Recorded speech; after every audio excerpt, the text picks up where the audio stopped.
বন্ধুরা,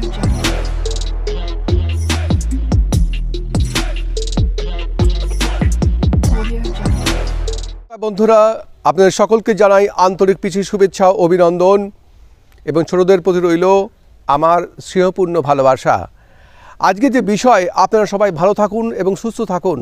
তার মধ্যে বলবো, আপনি যদি সফলকাম হতে চান, আমরা দ্বিতীয় পর্বের আজকে 4 নম্বর পয়েন্টে সফল ব্যক্তিদের অভ্যাস। পয়েন্ট নাম্বার 4, গোছানো হন। বলা হয় থাকে যে পরিকল্পনা হলো যে কোনো কাজের অর্ধেক। তাই কোনো কাজ শুরু করার আগে পরিকল্পনা করুন এবং প্রয়োজনীয় তথ্য ও সরঞ্জাম আদি গুছিয়ে রাখুন। এর ফলে মনোযোগের ক্ষেত্রে কোনো ব্যাঘাত ঘটবে না এবং আপনি অল্পতে হাঁপিয়েও পড়বেন না।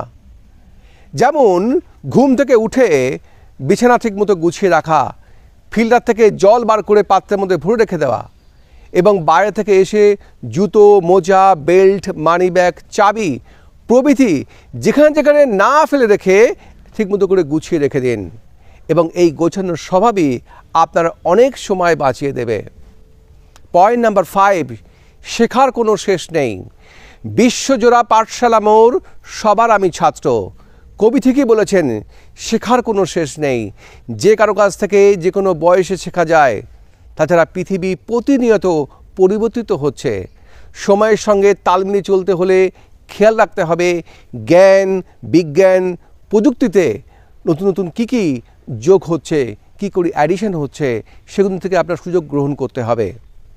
এবং পয়েন্ট নাম্বার 6, এবং ইতিবাচক ব্যক্তির সঙ্গে বাঁচুন।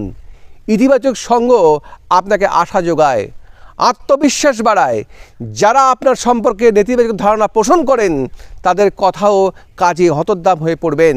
তাই তাদের সঙ্গ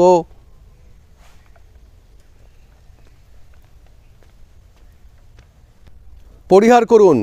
যারা আপনার লক্ষ্য অর্জন করতে উৎসাহ যোগায়, নানাভাবে সাহায্য করে, তাদের সঙ্গ থাকার চেষ্টা করুন। অবশ্যই আমার চ্যানেলটিকে সাবস্ক্রাইব করুন এবং ডান দিকে দেওয়া বেল আইকনে প্রেস করুন। থ্যাংক ইউ, ধন্যবাদ।